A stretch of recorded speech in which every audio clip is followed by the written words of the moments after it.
It's already been more than 5 years since the release of Genshin Impact, and a lot has changed in the game.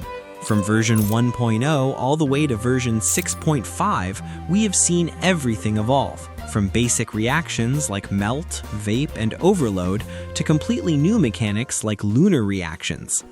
But one question that has never really disappeared is this: who are actually the best free-to-play DPS options in Genshin Impact? So in this video, we're going to talk about exactly that. We will be covering some of the strongest DPS teams based on how accessible they are for a normal player, considering versatility, ease of play, and most importantly, how strong they are in the current meta. Now, keep in mind, this list will not include some of the older DPS characters. For example, Arlecchino technically has some amazing 4-star synergies with units like Xingqiu, Bennett, Sucrose, and Fischl. But when it comes to raw team damage, those teams are simply not close to the current top meta teams. So DPS characters like Neuvillette, Arlecchino, or even someone like Raiden, who technically has one of the most famous 4-star teams in the game, the National Team, will still be excluded from this list. So let's start with the first team archetype, Hyperbloom. This is currently one of the strongest team structures any player can build, whether you're a new player who just started recently or someone who has been playing for years. What makes this team so strong is the reaction itself. Hyperbloom does not rely heavily on attack percent, damage bonus, or high crit stats, which are usually the factors that create the gap between 4-star and 5-star DPS units. Instead, Hyperbloom mainly relies on elemental mastery. And recently, this archetype even received indirect buffs thanks to the new nod-krai artifact set called Silken Moon. Right now, Lauma is one of the best Hyperbloom enablers you can use for your account. You can pair her with 3 supports, such as Xingqiu, Kuki Shinobu, and a flexible slot depending on the enemy. For example, if you are fighting a nod-krai boss that requires Ascendant Gleam, you could run Aino. Or you can use general options like Dendro Traveler, Fischl, Yao Yao, or even Sucrose for extra elemental mastery.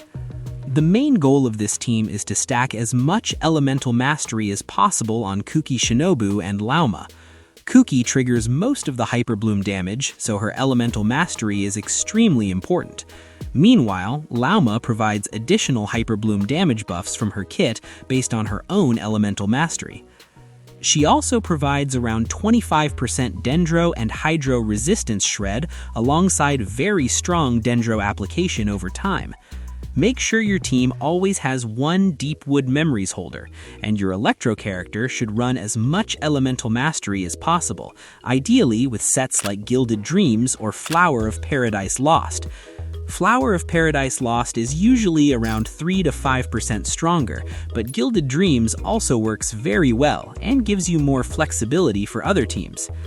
The new Silken Moon set can provide additional elemental mastery if you're running 2 nod-krai units, and Instructor can also work on someone like Xingqiu since his personal stats are not very important in this setup. You mainly just want to stack energy recharge on him. The best part about this team is that it requires almost no mechanical skill. Most of the time, you simply rotate through your characters, use their abilities, and maintain your bursts.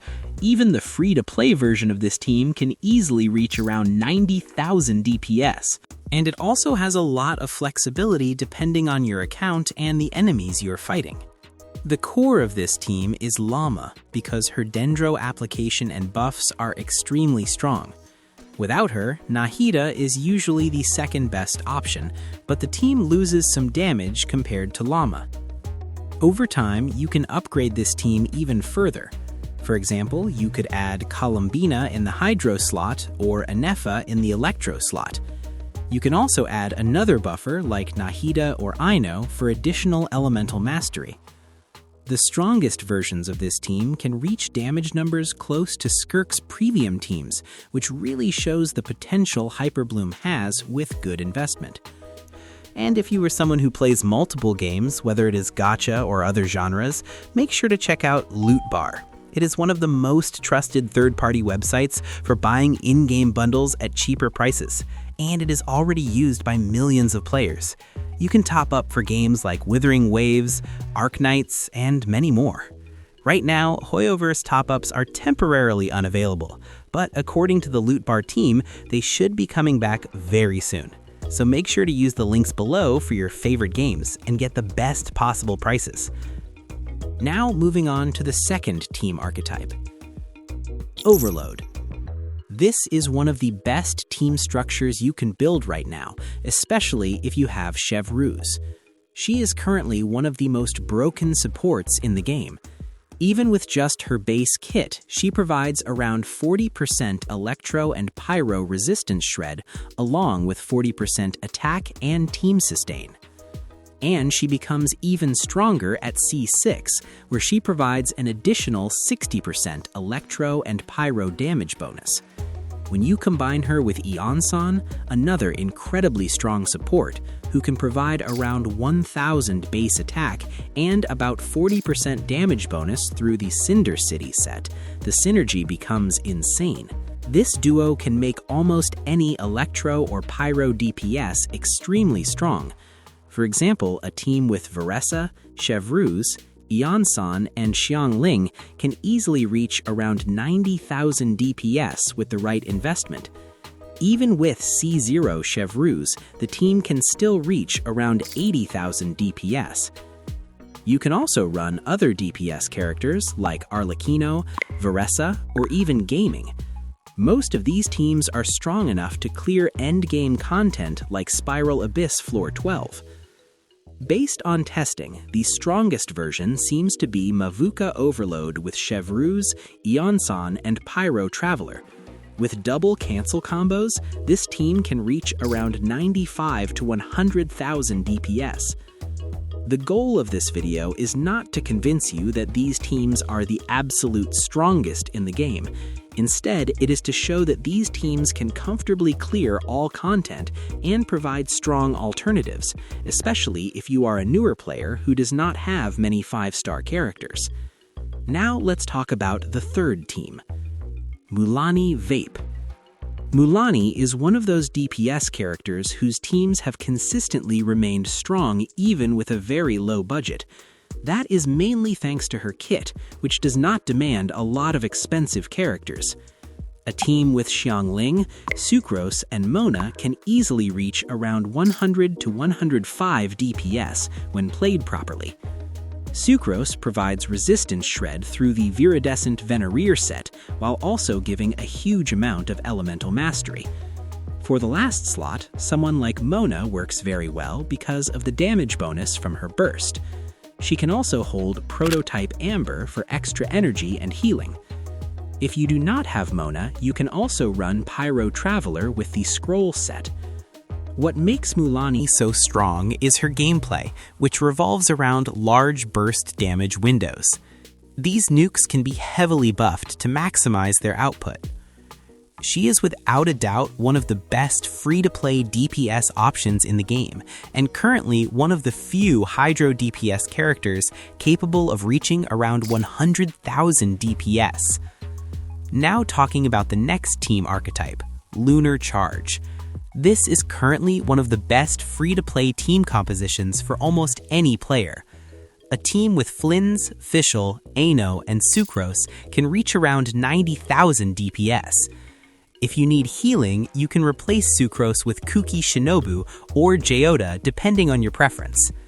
If you do not have Flins, you can also play Nefer as the main carry with Fischl, Sucrose, and Ano. And if you have none of those characters, you can even run strong 4-star DPS options like Aoife or Sethos, who are some of the best 4-star damage dealers in the entire game. For example, a team like Aoife, Oreron, Fischl, and Sucrose can easily clear Spiral Abyss and is one of the strongest fully 4-star teams available. You can also add Eonsan depending on the constellation levels of your characters. Both Oreron and Fischl are some of the strongest 4-star units in the game, and their best teams are often built around Electro-Charged reactions. If you ask me, the best approach is to pull Nefer and her signature weapon. Her weapon provides around 40% Lunar-Charged damage for the entire team. When you pair her with Sucrose, Fischl, and Ano, the team becomes extremely easy to play. This composition can clear most content in the game without requiring complex combos or mechanical skill. And that is mainly because of how incredibly strong the 4-star supports in this team structure are. Of course, Flynn's is still the best option if you want to push the team to even higher damage later. I hope this video helped you understand how to build strong teams with low investment and which characters are actually worth building to achieve that. Make sure you are subscribed for more videos like this. Until next time.